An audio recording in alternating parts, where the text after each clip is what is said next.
bonjour à tous pour cette émission spéciale Raphaël. Alors aujourd'hui on va savoir les trucs et les astuces pour apprendre une poésie. Juste avant, j'aurai besoin des deux personnages qui vont suivre, qui est Lilian et Aurélie. Allons-y. Bonjour. Bonjour à tous. Est-ce que vous avez une question, monsieur le journaliste? Oui, alors Aurélie, comment on peut donner des astuces pour aider les parents? Pour l'apprentissage des poésies? Oui. Écoutez, il n'y a pas de souci, on va partager avec vous ce qu'on fait avec Lilian. C'est pas toujours évident d'apprendre une poésie. Alors il y a des enfants qui n'ont pas de difficulté, qui vont la lire 2-3 fois et la connaître par cœur, mais c'est pas le cas de tout le monde. Donc l'idée c'est aussi de passer un bon moment quand on apprend ces poésies. Du coup, moi, ce que je vous recommande, c'est dans un premier temps créer des repères au niveau de la poésie. La maîtresse demande souvent à l'enfant d'écrire sa poésie dans son cahier de poésie. Donc l'idée, si tu veux bien te rapprocher, c'est de pouvoir justement mettre la première lettre de chaque strophe, de chaque vers, de la même couleur, et pourquoi pas de faire ressortir toutes les rimes. En fin de vers, par exemple, la cigale ayant chanté tout l'été se trouva fort dépourvu quand la bise fut venue. Ça peut aider l'enfant à se repérer. La chose la plus importante, c'est de s'assurer que l'enfant a bien compris la poésie, son niveau de compréhension, ses subtilités, etc. Donc on va souvent chercher à imager la poésie. Donc la maîtresse cette année nous a demandé de télécharger la fable en BD et de pouvoir justement représenter les différentes étapes du conte pour vérifier que tout est bien compris. On peut également réaliser un schéma.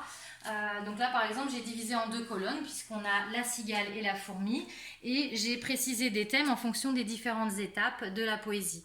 Donc au niveau des activités de l'été, on voit que la cigale effectivement n'a rien fait d'autre que chanter, alors que la fourmi elle a été sérieuse, elle a anticipé tout ça et elle a travaillé tout l'été pour avoir de quoi se nourrir l'hiver. On parle également des défauts des deux personnages, de ce qu'ils auront à manger pendant l'hiver. Donc on sait que la cigale n'aura rien alors que la fourmi s'est fait des réserves. On parle de la rencontre entre ces deux insectes et de leur discussion. Donc ça c'est une autre astuce. On peut également inciter l'enfant à répéter à voix haute la poésie ou le parent réciter à l'enfant la poésie ou même à ce que l'enfant s'enregistre sur un lecteur MP3 par exemple et puisse se réécouter continuellement. Oui Lilian, bien vu. Pour aider l'enfant à bien comprendre, vous avez aussi des petits livres qui existent sur les fables, les contes les plus connus. Donc ceux-là, on les a trouvés, je pense que vous allez les reconnaître dans un fast-food en cadeau. Ça reprend le thème là justement de la cigale et la fourmi. Ça explique un petit peu l'histoire d'une autre façon et surtout de façon imagée. Et ça traduit un petit peu les subtilités qui peuvent se cacher derrière certaines fables. Sinon, on passe aussi beaucoup par la gestuelle. Si votre enfant éprouve le besoin d'apprendre sa poésie en faisant le poirier la tête en bas, il ne faut pas avoir peur de ça, il faut avoir confiance en lui. Donc laissez-le faire s'il a envie d'être sur effectivement un gros ballon, dans un hamac, une balançoire. Il faut savoir que ces choses-là peuvent favoriser la concentration.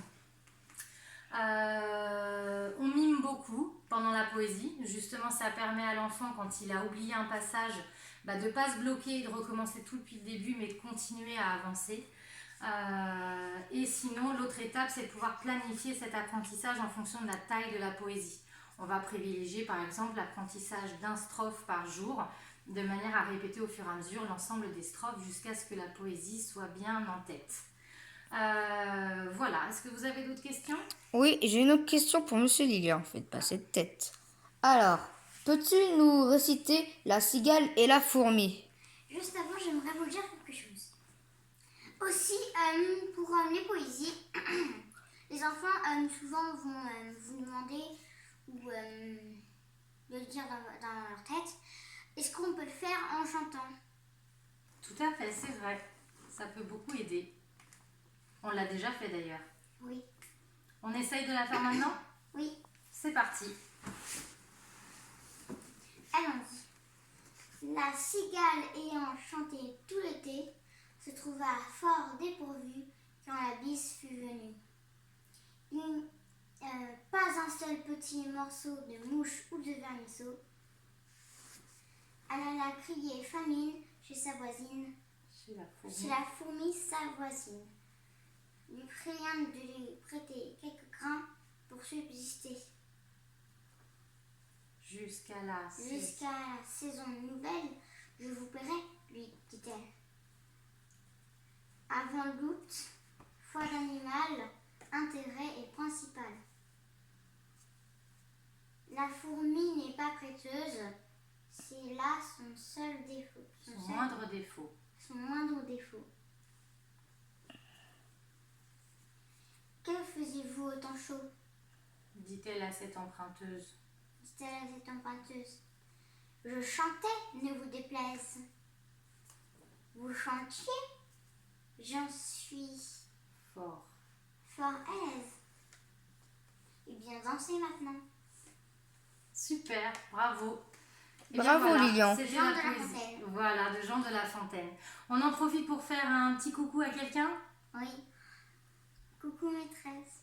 Voilà, on dit bonjour à Swazik et on lui fait des gros bisous. Et on vous dit à très bientôt. Au revoir.